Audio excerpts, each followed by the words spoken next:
Bismillah walhamdulillah wassalatu wassalamu ala sayyidina Rasulillah wa ala alihi wa sahbihi wa mawalah la hawla wa la quwwata illa billah amma ba'd.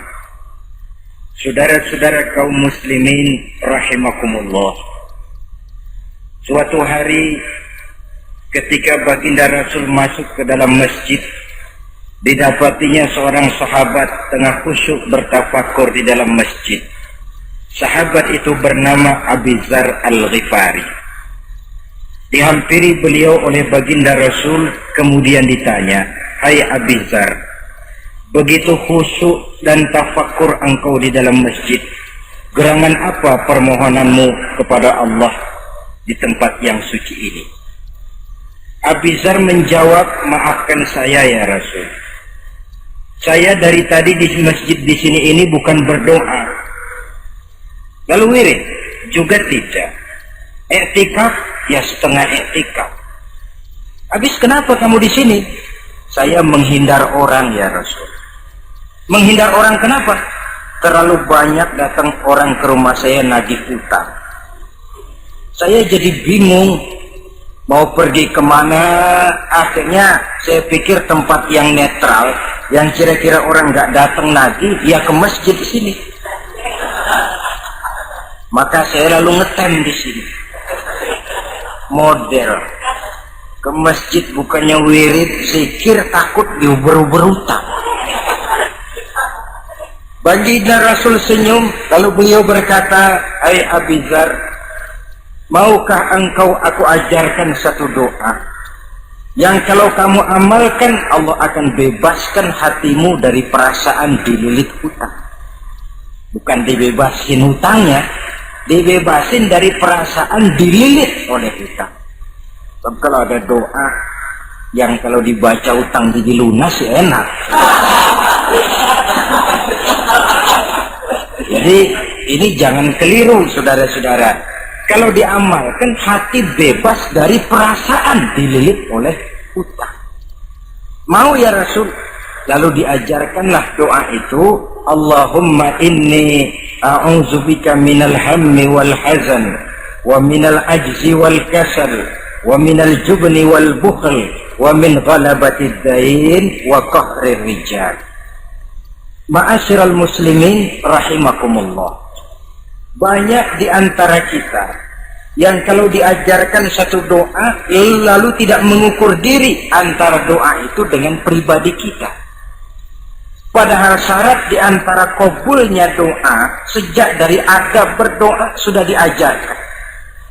Berdoa itu yang baik, bersih tempatnya, bersih pakaiannya, menghadap ke arah kiblat, menengadahkan kedua belah tangan dengan khusyuk dan tawadhu, dengan serius dan penuh keyakinan bahwa doa akan dikabulkan oleh Allah. Sebab Allah dalam hadis qudsi menyatakan, "Ana inda zanni abdi bi." Aku sih, kata Allah, bagaimana sangka hambaku kepadaku saja. Kalau dia sangka baik, aku baik. Kalau dia sangka tidak baik, aku juga tidak baik. Bagaimana sangka hambaku? Jadi kalau kita berdoa sementara hati kita dalam batin ngomong, jangan-jangan doa gua nggak diterima nih. Enggak. Kenapa? Hatinya sudah begitu. Innallaha la yaqbalu du'aan min qalbin ghafilin lahin. Allah tidak akan menerima doa dari hati yang lalai terhadap doa yang dibacanya itu. Nah, di antara yang terpenting menyesuaikan doa dengan keadaan pribadi. Jadi kalau kita kerja gajinya 1 bulan 1.000, ya wajarlah berdoa minta rezeki 1.500. Wajar namanya. Yang 1.000 sudah ada modal kerja kita, yang 500 kita minta doa kepada Allah.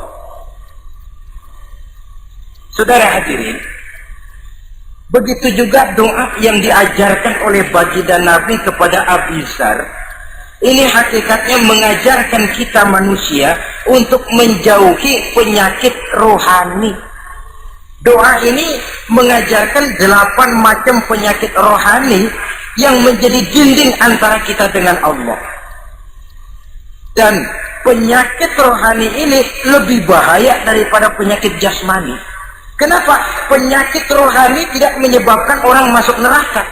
Nah, maaf. Penyakit jasmani tidak menyebabkan orang masuk neraka. Yang menyebabkan orang masuk neraka adalah penyakit rohani. Di akhirat itu nanti tidak ada penduduk neraka ditanya, "Mas, sampean kenapa masuk neraka?" "Anu Pak, saya di dunia dulu korengan."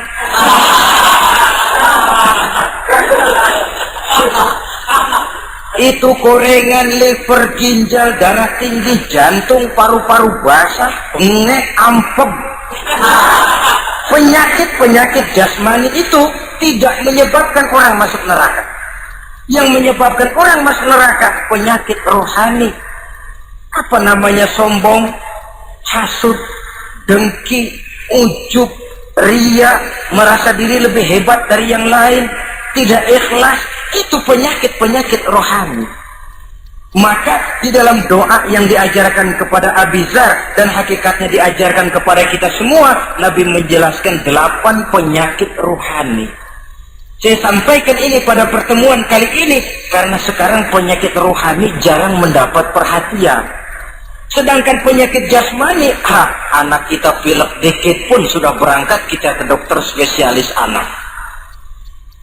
Kita pusing sedikit pun sudah berangkat kita ke dokter. Tapi rohani kita menjerit, batin kita menangis. Kadang-kadang kita pura-pura tidak tahu. Apa penyakit rohani yang ada dalam doa ini? Pertama, a'udzubika minal ham. Aku berlindung kepadamu ya Allah daripada sifat ragu-ragu. Sifat ragu-ragu penyakit batin. Apa yang bisa dikerjakan oleh orang yang selalu ragu-ragu? Bahwa sebelum bekerja harus menimbang, itu perlu. Tapi kalau cuma tiap hari menimbang, kapan memutuskan? Orang sudah kemana-mana, kita masih main timbangan. Maka orang yang ragu-ragu hakikatnya orang yang sudah mengubur sebelah kakinya sebelum berangkat. Iya, tapi kalau kita nanti jadi salah kan lebih baik nggak usah berbuat. Keliru. Salah karena berbuat lebih baik daripada tidak pernah salah karena tidak pernah berbuat. Saudara salah tapi berbuat masih lebih baik daripada tidak pernah salah karena tidak pernah berbuat. Saudara baca Quran salah lebih baik daripada nggak pernah salah karena nggak pernah baca Quran. Orang nggak pernah salah dong baca Quran. Bacanya kapan? Nggak pernah. Ya paham. Oh nggak pernah baca, kapan mau salah? Saudara hadirin yang saya muliakan, dan orang sering bilang, kegagalan pada hakikatnya adalah keberhasilan yang tertunda. Jadi kalau kita gagal hari ini, besok kita harapkan tidak akan gagal. Gagal besok masih ada hari lusa. Bagaimanapun usaha, kemauan adalah processing. Apalagi usaha untuk memperoleh sesuatu yang bernilai tinggi, bermutu mulia, panjang jalannya, banyak akibatnya, besar godaannya. Processing untuk mencapai sesuatu yang mulia itu prosesnya tidak sekali jadi kayak orang makan cabai. Itu hari dikeletak, itu hari terasa pedesnya. Untuk mencapai sesuatu yang mulia, panjang jalannya, banyak akibatnya, besar godaannya. Tapi bangunan bagaimanapun tingginya harus dimulai dari pondasi pertama. Cita-cita bagaimanapun luhurnya harus dimulai dari langkah pertama yang walaupun kelihatannya sepele tapi sudah merupakan pondasi ke arah yang lebih tinggi. Kadang-kadang kita ini kan inginnya yang serba cepat, seolah-olah sesuatu yang mulia itu bisa datang lewat proses simsalabim, abracadabra. Lalu yang kita mau terwujud di depan kita alangkah mudahnya. Dan dari kegagalan-kegagalan akan lahir pengalaman. Dan pengalaman, kata orang Kulon, experience is the best teacher. Pengalaman adalah guru yang paling bijaksana. Kalau adik kita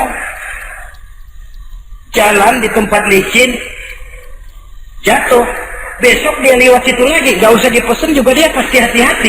Kenapa? Pengalaman. kemarin gue lihat sini jatuh, sekarang harus hati-hati. Tapi kalau belum pernah jatuh, kita omelin kadang-kadang ngotot. Khawatir banget, sebelum juga jatuh, ngomer melulu gitu.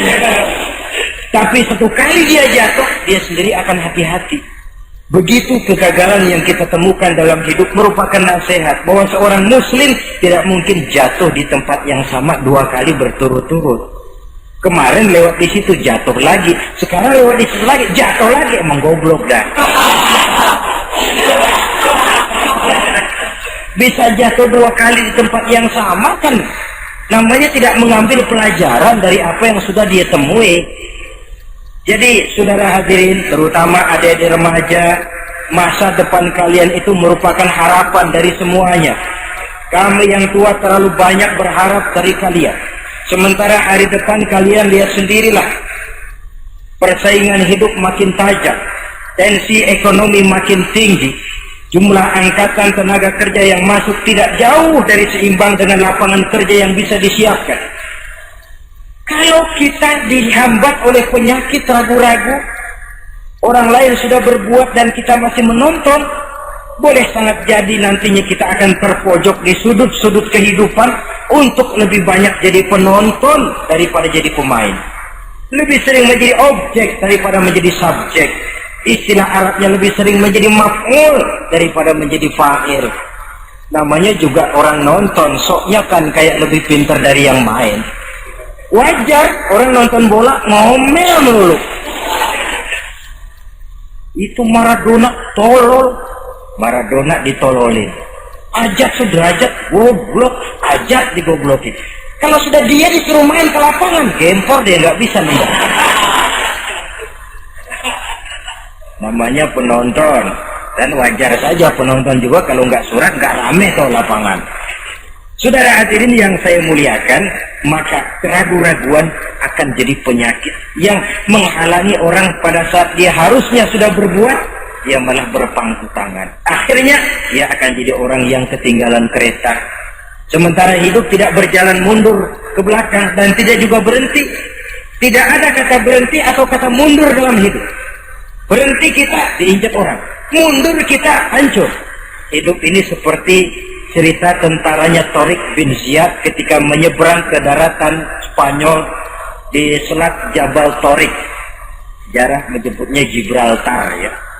Itu bahasa Spanyol, lidah Spanyol dengan lidah Arab. Kita Jabal Tariq, dia Gibraltar. Kita Ibnu Rusdi, dia Ibn Averus. Saudara-saudara, ketika pasukan sudah menyeberang ke daratan, seluruh kapal-kapal ini dibakar oleh Tariq bin Ziyad.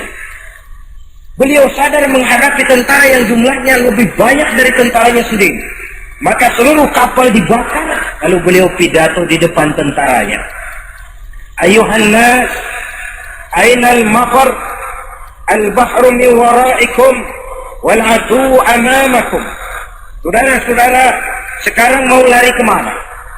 Kita tidak punya pilihan lain. Di belakang laut, di depan musuh. Mau pulang, kapal sudah saya bakar semua. Ini termasuk menghilangkan keraguan bala tentaranya.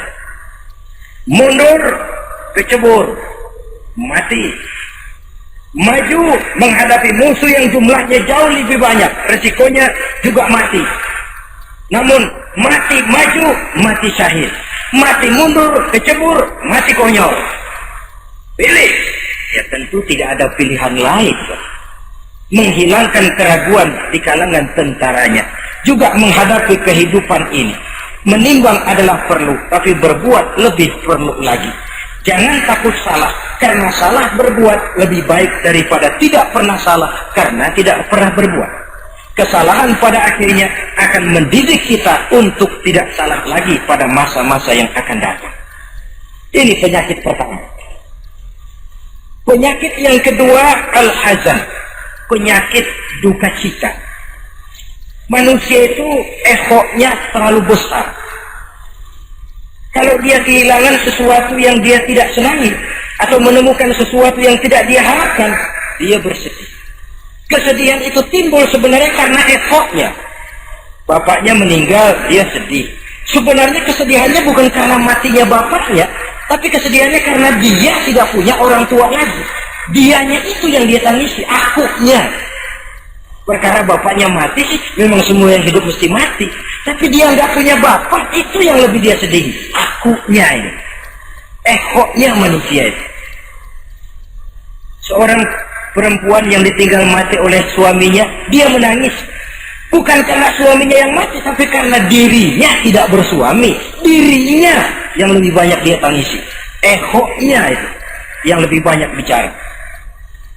Oleh karena itu agama mengajarkan, kata Nabi, ahbib habibaka haunan ma asa ayyakuna baghidaka yawman ma wa abghid baghidaka haunan ma asa ayyakuna habibaka yawman ma. Cintailah apa yang kamu cintai sekedarnya saja, sebab sangat boleh jadi yang sekarang kamu paling cinta besok jadi yang paling kamu benci.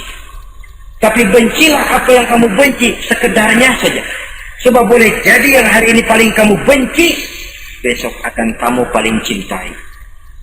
Saudara-saudara kaum muslimin, maka cintailah harta, cintailah kedudukan, cintailah harta benda, cintailah anak dan istri sekedarnya saja, sehingga tidak berurat dan berakar.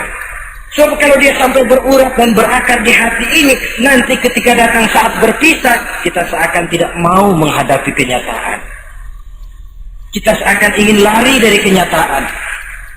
Tetapi kalau bersifat ala kadarnya, seluruhnya sudah diperhitungkan. Oleh karena itu, untuk mengatasi sifat duka cita ini, kuncinya adalah iman.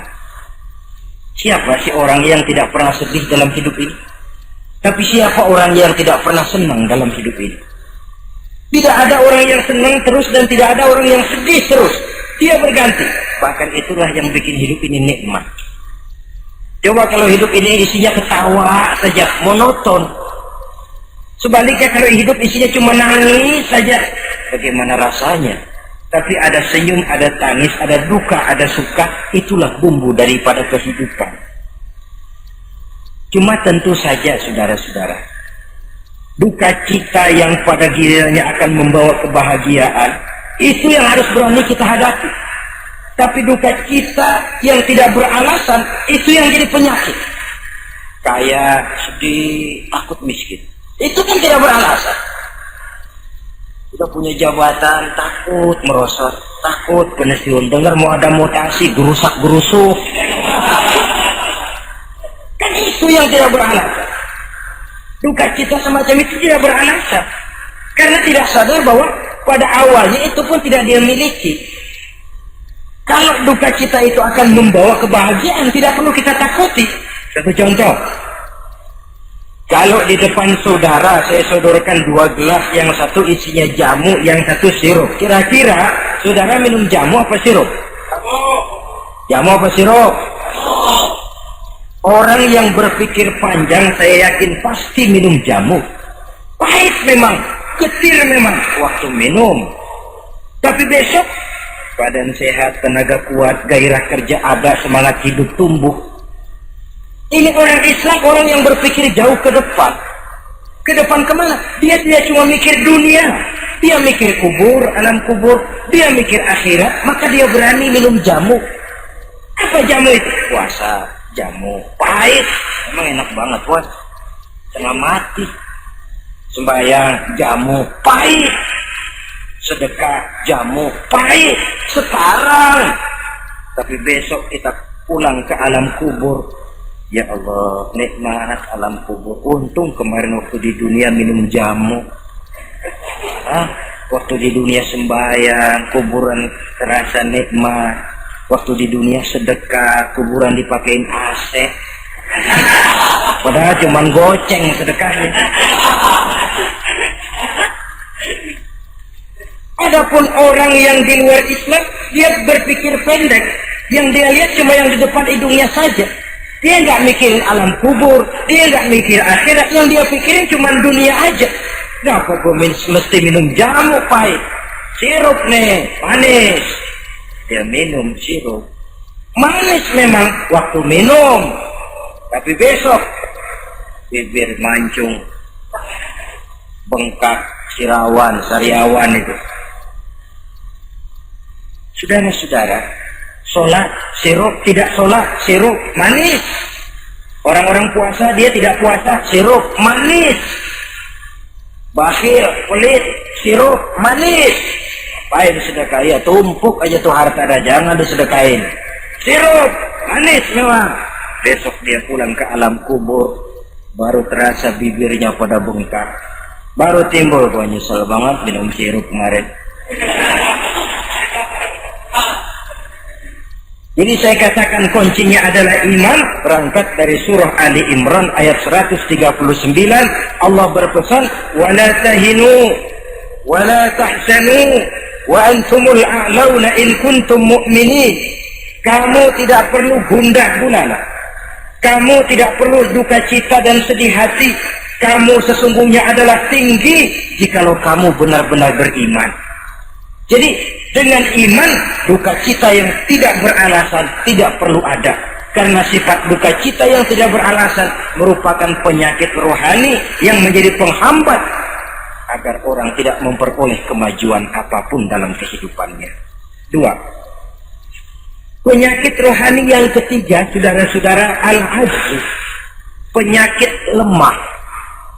Nabi menyatakan, al-mu'minul qawiyyu ahabbu ilallahi minal mu'minid dha'if. Orang mukmin yang kuat lebih dicintai Allah daripada orang mukmin yang lemah. Sifat lemah tidak disukai oleh agama dan merupakan penyakit batin. Bukan lemah lembut, lemah. Lemah apa? Nah, segala lemah. Lemah ekonomi. Agama mengajarkan kadal fakru ayyakuna kufran. Kemiskinan bisa membawa orang kepada kekufuran. Apalagi lemah pendidikan, dalam arti terbelakang, ketinggalan oleh orang-orang lain. Dan yang paling celaka, lemah iman. Saudara-saudara hadirin yang saya muliakan, imannya lemah. Tidak punya ghirah, tidak punya rasa cemburu terhadap agamanya. Kalau anak gadisnya diusik orang, marahnya 7 lapis langit. Kalau keluarganya diusik orang, bukan main, ngundang orang lain, menyerbu.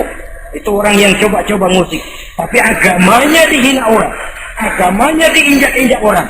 Sedikit pun dia tidak punya rasa cemburu, sedikit pun tidak ada rasa sedih. Agama saya ini mau dibawa kemana? Islam ini mau dikubur kemana?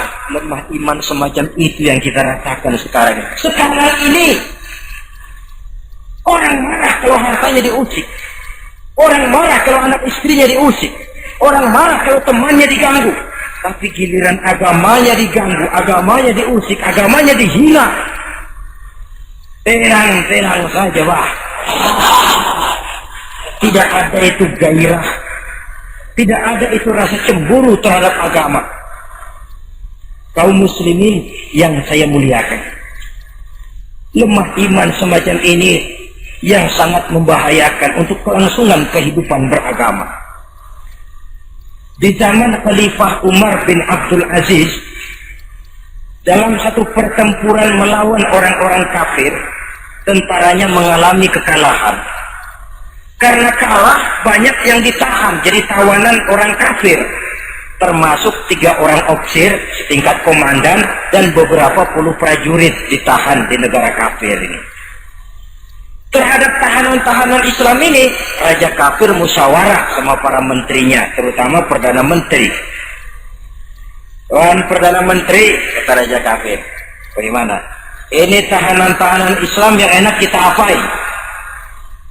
Ya terserah Tuan Raja, kita bunuh saja supaya habis urusan. Ya terserah Tuan Raja, tapi saya pikir-pikir soal bunuh sih gampang. Cuma apa tidak lebih baik kalau mereka kita bujuk saja supaya ikut ke dalam agama kita, meninggalkan Islam agamanya, meninggalkan Khalifah Umar bin Abdul Aziz sebagai pemimpinnya. Itu namanya kita sudah berprinsip senjata makan tuan. Nanti kita pasang mereka untuk menghantam orang Islam sendiri. Pikir aja, betul juga Perdana Menteri. Iya, pujuk saja mereka. Caranya bagaimana? adili saja di pengadilan secara terbuka supaya jatuh mentalnya, dia mau keluar dari Islam, ikut ke dalam agama kita. Baik, diadili secara terbuka, yang adili langsung raja kafir, dihadiri oleh banyak tentara-tentara kafir. Yang mula-mula diadilin 3 orang komandan ini. Opsir pertama maju ke depan, maju komandan pertama. Opsir, saya Tuan Raja. Kamu tahu siapa kamu sekarang? Saya tahu, saya tahanan. Ya, kalau tahanan bisa diatur kan? Bisa diatur. Bagaimana Tuan Raja? Kamu mau nggak ikut saya? Meninggalkan Islam sebagai agamamu, meninggalkan Khalifah Umar bin Abdul Aziz sebagai pemimpinmu. Kalau kamu mau opsir, pindah agama saya, nanti kamu akan saya berikan kedudukan yang tinggi, gaji yang cukup, rumah cukup, istri cukup, kendaraan cukup. Pindah saja opsir. Tuan Raja, bagaimana? Apa Tuan kira selama ini saya berjuang karena mencari kedudukan, mencari harta, mencari tanda jasa? Tidak Tuan Raja. Saya berjuang di bawah bendera Khalifah Umar bin Abdul Aziz li'i'la'i kalimatillah, untuk menegakkan kalimat Allah. Saya tidak akan tergiur dengan tawaran Tuan Raja. Kamu gila ya? Biarin.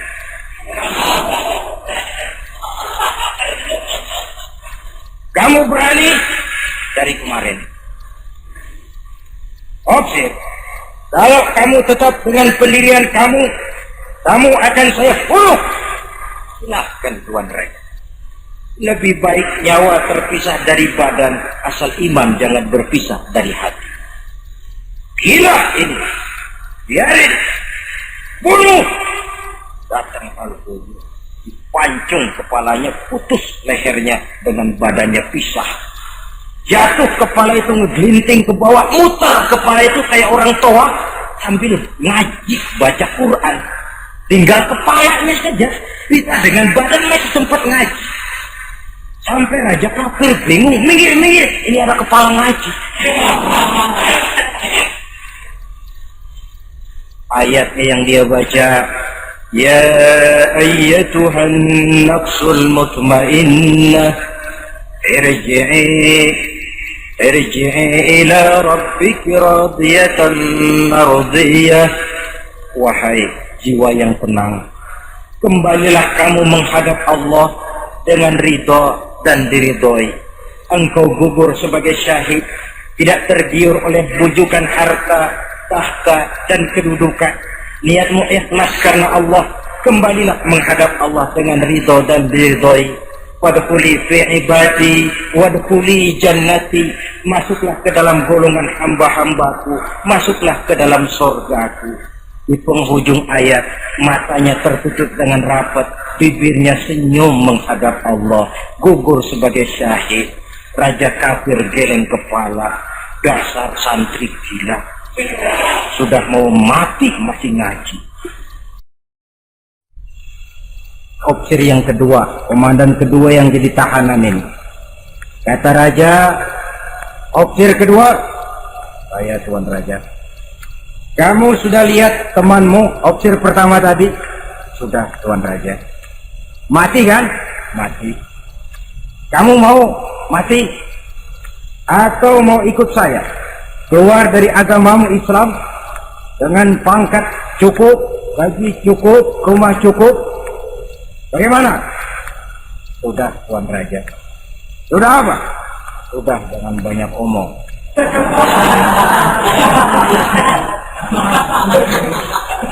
Maksud kamu bagaimana? Saya sudah tidak sabar pengen nyusul teman saya yang barusan Tuan Raja. Saya tidak sanggup bayangkan bagaimana dia disambut oleh para bidadari di surga, disambut oleh para malaikat dengan ramah tamah, menikmati kehidupan di alam yang penuh dengan keriduan. Oh Tuan Raja, sudah jangan banyak omong, kalau mau potong saya. Kata Raja, ini gilaan lagi dari yang tadi. Yang tadi masih bisa diajak berunding, ini sudah minta dipotong. Ayo Al-Gojo, potong. Potong lagi oleh Al-Gojo. Putus lagi, berpisah kepala dengan badannya. Jatuh ke bawah, masih muter kepalanya kayak orang tawaf, ngaji lagi. Ayatnya yang dia baca, wujuhu yawma izin nadhirah, wujuhu yawma izin nadhirah, ila rabbiha nazirah. Wajah mereka pada hari itu berseri-seri, kepada Tuhannya mereka memandang, matanya terpejam dengan rapat, bibirnya senyum menghadap Allah. Syahid lagi yang ketiga ini. Nah, kata raja, sekarang komandan opsir yang ketiga, panggil. Opsir ketiga, saya Tuan Raja. Sudah dengar nasib dua orang temanmu?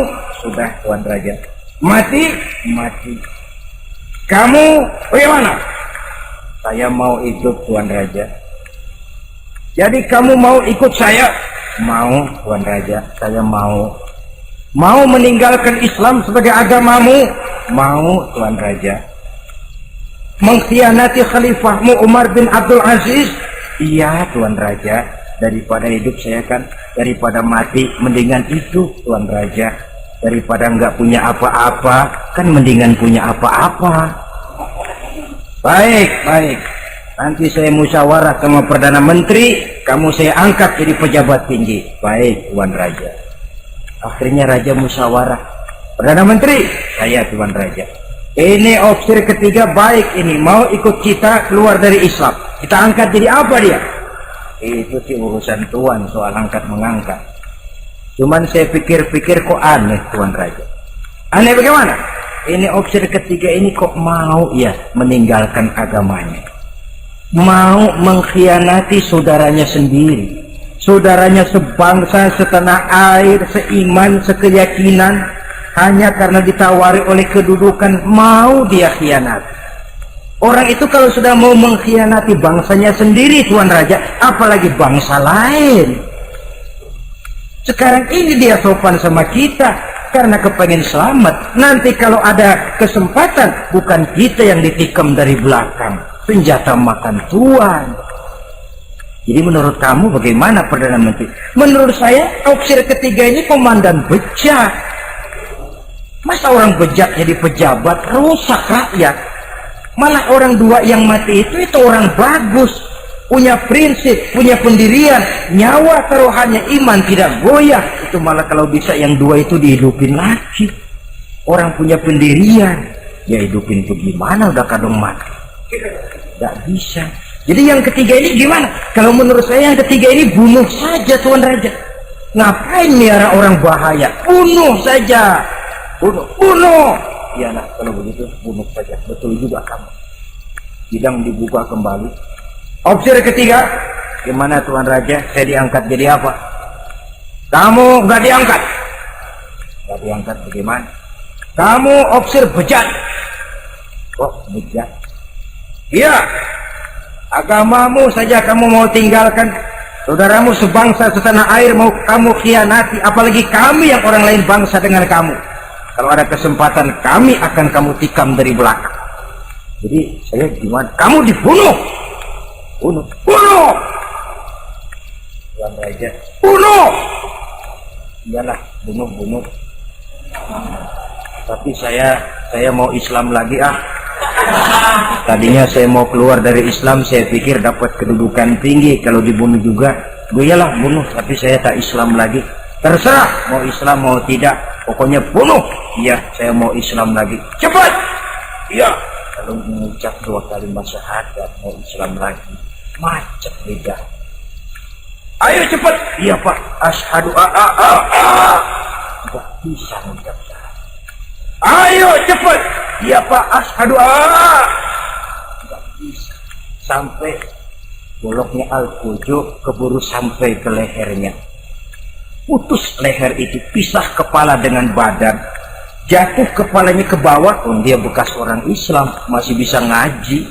Ngaji juga, cuman ayat yang dibacanya lain sama yang dibaca 2 temannya tadi. Ayat yang dia baca begini, afaman haqqat alaihi kalimatul azab afa anta tunkizu man finnar.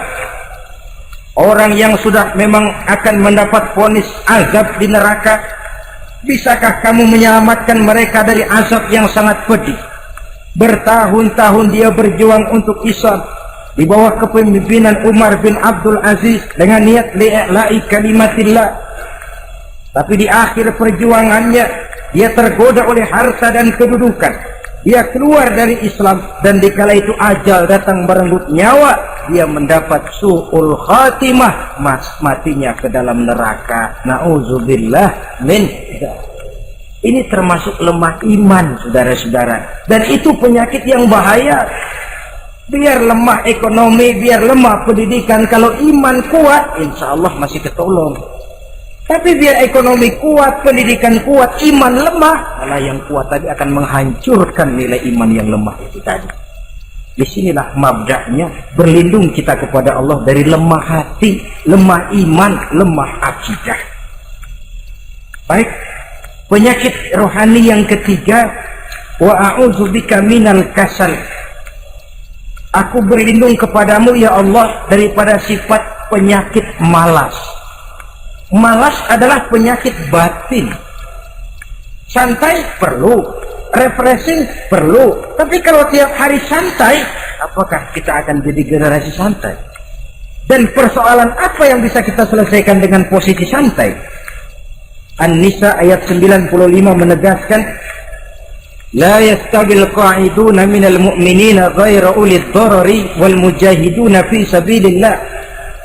Orang-orang yang berjuang di jalan Allah tidak sama nasibnya dengan orang yang duduk saja gelenggam, gelohom, ayam-ayam tanpa ada uzur darurat, yang hanya menunggu keajaiban yang turun dari langit, menghitung bintang bertebaran di atas cakrawala. Tidak akan sama orang yang berjuang di jalan Allah dengan yang duduk gelohom, ayam-ayam, gelenggam, menikmati apa yang ada tanpa berpikir meningkatkannya ke arah yang lebih baik. Ma'asyiral muslimin rahimakumullah, malas berusaha, malas beribadah adalah penyakit rohani yang ditiupkan oleh iblis ke dalam diri sanubari kita. Makin tinggi nilai iman, makin berat bisikan kemalasan itu. Namun kalau kita bentengi dengan bahwa malas kita hari ini akan membawa penyesalan bukan besok, bukan lusa, bukan minggu depan, bukan pula bulan depan, tapi barangkali tahun depan, 5-10 tahun yang akan datang, untuk masa depan yang lebih depan di alam kubur, di alam akhirat. Akibat penyesalan di dunia akan terasa di sana nantinya. Allah telah memberikan hidup. Dalam hidup kita diberikan energi, daya dan kekuatan. Manfaatkan daya dan kekuatan itu untuk berusaha dan bekerja. Allah tidak suka kepada orang yang bermalas, berpangku-pangku tangan, menunggu keajaiban dari langit sambil berleha-leha. Allah suka kepada orang yang bekerja keras, karena seluruh rasul bekerja keras, seluruh para nabi bekerja keras. Saudara-saudara, hanya istana yang ditegakkan dalam khayalan saja yang bisa dijangkau dengan bermalas dan bersantai-santai. Tapi istana dalam wujud kenyataan hanya bisa dicapai dengan kerja keras dan semangat menghadapi kehidupan. Yang kelima, wa a'udzubika minal jubn. Kami berlindung kepadamu ya Allah daripada sifat takut. Saudara-saudara, setiap orang terlahir membawa fitrah. Fitrah itu juga bisa berupa sifat. Tiap orang punya sifat takut, tiap orang punya sifat berani. Lingkungan, pendidikan, pergaulan menumbuhkan mana yang lebih subur. Kalau takutnya lebih subur, dia akan jadi penakut. Kalau beraninya lebih subur, dia akan jadi pemberani. Masalahnya sekarang kapan kita harus berani, kapan kita mesti takut, kan itu saja. Bahwa semua orang punya sifat berani, sebagaimana semua orang punya sifat takut, itu real. Tapi kapan kita harus berani, kapan kita harus takut? Agaknya surah An-Nisa ayat 77 cukup menjadi sindiran. Walamma kutiba alaihimul qitalu idza fariqum minhum yakhshawna an-nasa ka khasyatillahi aw ashaddu khasyah. Manakala diwajibkan kepada mereka berjuang, maka sebagian daripada mereka takut kepada manusia seperti mereka takut kepada Allah, bahkan lebih takut kepada manusia daripada takut kepada Allah. Ini kan takut yang tidak beralasan. Tengoklah zaman sekarang, mereka yang menebarkan maksiat punya keberanian, mereka yang bergelimang di lumpur dosa punya keberanian, mereka yang melakukan penyelewengan dan menyesatkan manusia punya keberanian. Kenapa kita yang punya niat menegakkan kebenaran, membela yang hak, menjalankan sesuatu yang kita yakini sebagai benar, kadang-kadang dihantui oleh perasaan takut? Takut semacam ini yang jadi penyakit rohani. Mereka berani terang-terangan membuka judi, mereka berani terang-terangan di tengah jalan umum membuka botol minum-minuman keras dan mabuk sempoyongan, mereka berani terang-terangan di tempat ramai merampok dan menodong, mereka berani korupsi, memakan uang yang bukan haknya, mereka berani untuk sesuatu yang sesat dan menyesatkan. Kenapa kita tiba-tiba di hadapan sesuatu yang kita yakini benarnya kita jadi lemah, kita jadi takut, lebih takut kepada manusia daripada kepada Allah? Padahal terkena kita penjara manusia paling banter seumur hidup kita, tapi penjara Allah, nerakanya Allah, azabnya Allah, bukankah sesuatu yang mestinya harus paling kita takuti? Oleh sebab itu terutama generasi muda, bangkitlah, tegakkan yang ma'ruf, hancurkan yang munkar sesuai dengan kemampuanmu, dengan cara yang bijaksana tentunya, tidak dengan cara yang frontal. Tapi yang saya maksud, kalau mereka yang berdiri di kubu kemunkaran punya keberanian, kenapa kita yang berdiri di atas yang hak dan benar kadang ragu kalau kita tidak takut sama sekali? Saudara-saudara kaum muslimin rahimakumullah, oleh karenanya kita takut, memang takut kalau harus melanggar perintah Allah. Kita harus berani pada saat kita merasa melaksanakan apa yang diperintahkan Allah, berani terhadap melaksanakan perintahnya, takut kalau sampai melaksanakan larangannya. Jadi ada waktunya kita berani, ada waktunya kita takut. Dengan demikian sifat penakut ini menjadi handicap, menjadi penghalang yang menghalangi kita daripada kemajuan dan kemajuan. Iya, Islam sih Islam, Pak, tapi kalau nanti saya dipecat anak saya makan apa, Pak? Islam sih Islam, Pak, tapi ini risikonya, Pak. Bukankah Nabi sendiri pernah memang memperingatkan, sayati ala ummati zamanun al-qabidu ala dinihi kal-qabid ala al-jamrah, akan datang satu masa di tengah umatku di mana pada masa itu orang yang konsekuen dan teguh memegang agama seperti memegang bara di tangan. Dipegang tangan terbakar, dibuang bara terlepas. Konsekuen megang Islam, risikonya berat. Melepaskan dan masa bodoh terhadap Islam bertentangan dengan batin. Dikala itu beruntunglah orang-orang yang teguh dan kuat memegang agamanya.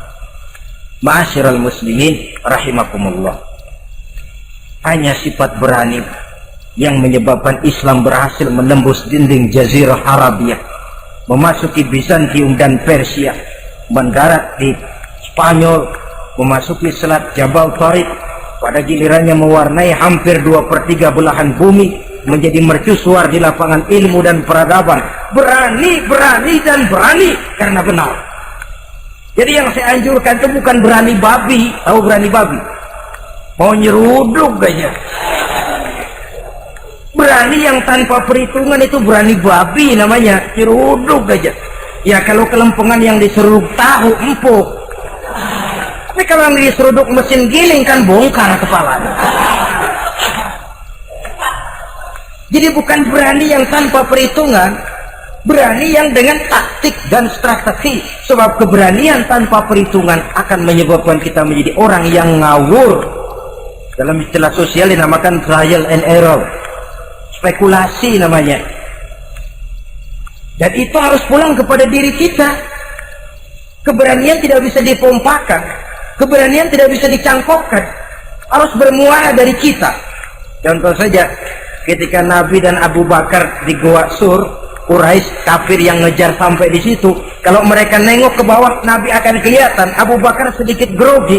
Nabi tampil dengan mantap, la takhaf wa la tahzan ya Abu Bakar, innallaha ma'ana. Abu Bakar, kamu tidak usah takut, kamu tidak usah khawatir, Allah bersama kita. Keberanian timbul karena yakin ini jalan Allah, yakin Allah pasti akan bela. Keberanian itu nggak bisa dicangkokin, nggak bisa cuma teriak, saudara-saudara jangan takut, Allah bersama kita, mulutnya. Tapi kalau hatinya juga perang, apa iya, itu sudah tertarung di kaki sendiri. Jadi memang harus ada variasinya. Ibarat pepatah, tukang joget yang baik ngerti irama gendang. Kalau kita terlalu keras gampang dipatahin orang, kalau kita terlalu lemah diinjak terus. Mestinya tahu kapan mesti keras, tahu kapan mesti lemah lembut. Sudahlah hadirin yang saya muliakan. Baiklah ya, itu penyakit yang kelima. Penyakit yang keenam, wa a'udzubika minal bukhl. Kami berlindung kepadamu ya Allah daripada sifat bukhl, pelit bin kikir alias medit. Ini penyakit rohani. Kenapa seorang bisa kikir? Karena dia tidak sadar, pokoknya duit saya ya keringat saya. Dia tidak sadar bahwa itu amanah. Dia tidak sadar bahwa dia kadang-kadang diberikan kehormatan oleh Allah untuk menjadi keran yang menyampaikan rezeki kepada orang lain. Rezeki dia cuma lewat tangan saya. Orang bakti yang nggak punya pikiran begitu. Yang ada yang di kantong saya, keringat saya, sama orang lain kagak ada urusan. Kalau dia sadar rezeki saya cuma lewat tangan, rezeki dia cuma lewat tangan saya, dia berfungsi sebagai keran, rasa bakhil itu tidak perlu ada. Yang kedua, orang bisa bakhil karena jama'a mala wa addada. Suka ngumpul-ngumpulnya harta lalu ngitung-ngitung. Orang kalau terlalu ngitung kan yang ada kurang melulu. Kebangetan ngitung melulu. Aduh, 10.000. Kalau 15.000 aja enak aturnya. Dapat 15.000, tanggung dikit lagi. Kalau 20 aja cukup dan nih. Yang nggak pernah cukup sesungguhnya. Jama'a malan wa addada. Kalau sudah kesina, dia akan sampai kepada yahsabu anna malahu akhlada. Dia akan menyangka bahwa harta itulah yang bisa mengekalkan dia. Ya mengekalkan kebahagiaannya, ya mengekalkan keluarganya, ya mengekalkan umurnya, ya mengekalkan kehidupannya, sampai kepada tahapan keliru. Kalau sudah begitu, berat pisah sama harta. Duitnya 100.000, hilang 1.000.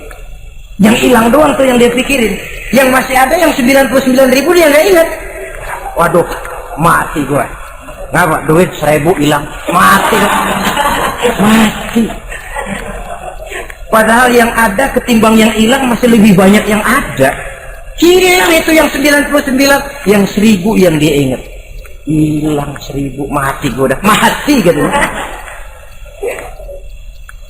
Kalau datang orang gantiin, lo jangan sedih dah nih, digantiin 1.000, bikin kenceng nangisnya.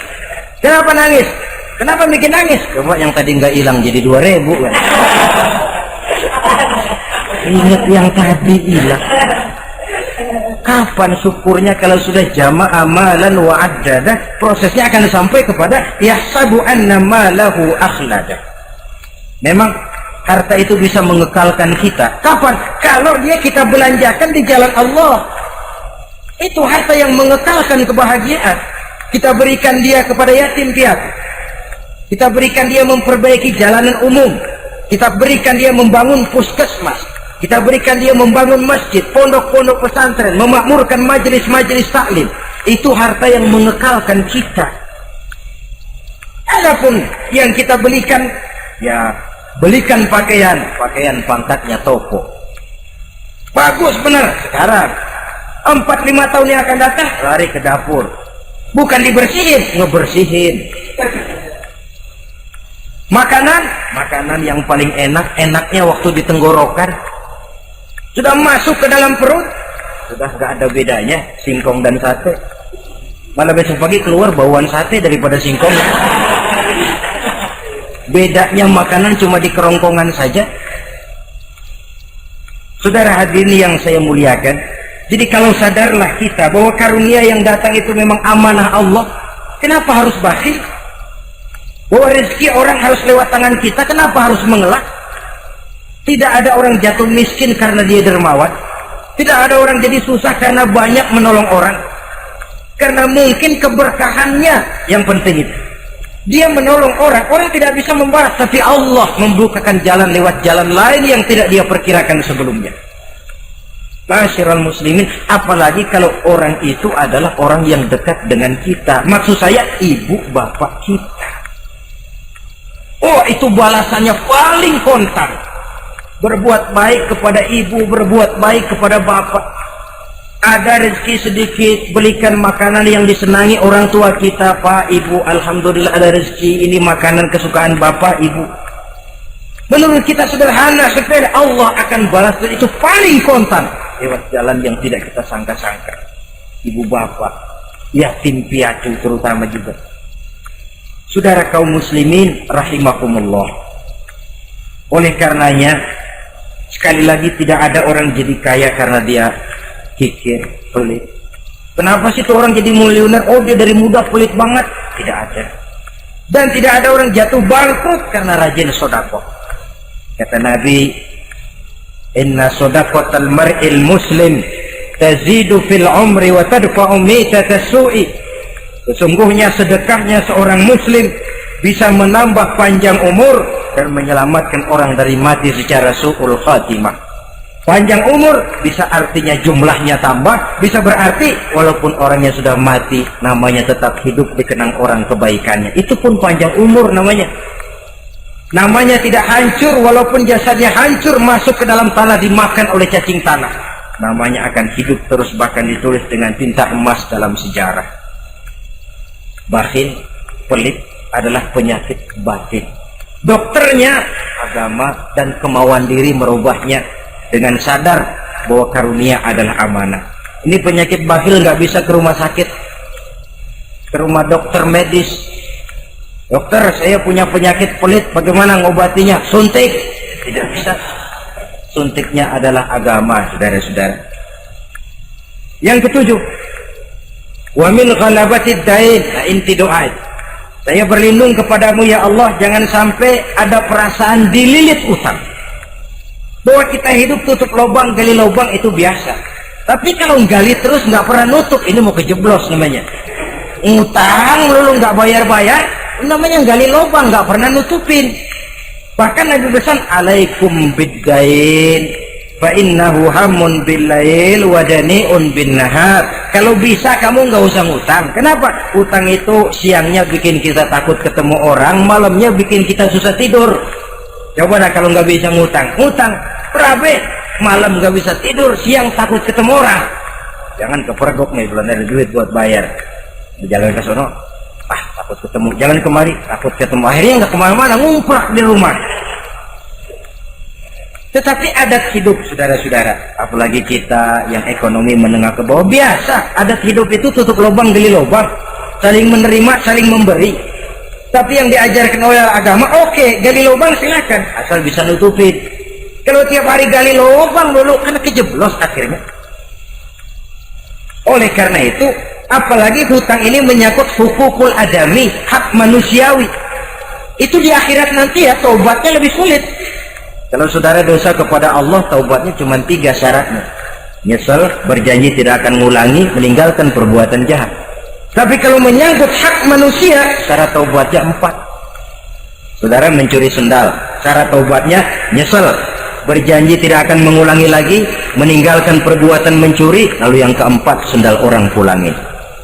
Atau minta maaf dan minta ridho dari yang bersangkutan. Sebab ini menyangkut hukukul adami, hak manusiawi. Nggak bisa saudara nyolong sendal, taubat langsung kepada Allah, taubat Tuhan, nggak lagi-lagi nyolong sendal. Tapi sendal orang dibekap terus, ya belum. Nah, termasuk masalah hutang ini. Ma'asyiral muslimin rahimakumullah. Jadi silahkan gali lubang, asal ada kemungkinan untuk nutup. Dan pada saat kesempatan untuk nutup datang, tutup dulu supaya besok bila bisa gali lagi. So, kita kadang-kadang kalau ngutang begitu datang rezeki aja giliran mau bayar, rasanya kan berat. masih ada keperluan lain. Datang yang lagi aja bang, tar. Datang lagi sok, datang lagi tar, datang lagi sok. Kalau tar sok saja nembak terus, ya kapan-kapan mau kita bisa tutup itu lubang. Ma'asyiral muslimin rahimakumullah. Yang terakhir, penyakit batin wa qahrir rijal. Kami berlindung kepada-Mu ya Allah, jangan sampai kami hidup di bawah bayang-bayang orang lain. Jangan sampai kami hidup di bawah pengaruh orang lain, hidup disetir orang lain. Badan merdeka tapi jiwa budak. Badan merdeka tapi mental budak. Kita hidup jadi robot. Kemana saja yang nyetel arahkan, ke situ kita berangkat. Hidup tanpa prinsip. Qahrir rijal, hidup jadi bayang-bayang bagi orang lain. Alangkah tidak nikmatnya. Kehilangan kepribadian, tidak punya sikap mandiri. Itu pun penyakit rohani. Karena pada akhirnya nilai kita ditentukan oleh kepribadian kita. Kebesaran tidak bisa dengan nyempeng kepada orang lain. Kekayaan tidak bisa dengan mengakui leluhur. Pribadi kita, sepanjang kita masih hidup di bawah bayang-bayang orang lain, sepanjang itu kita tidak akan pernah punya kepribadian. Dan bila kita tidak punya kepribadian, maka orang tidak akan pernah mencatat kita dalam kehidupan ini. Nah, inilah pertemuan kita yang singkat, mudah-mudahan ada manfaatnya. Terima kasih dan mohon maaf. Wassalamualaikum warahmatullahi wabarakatuh.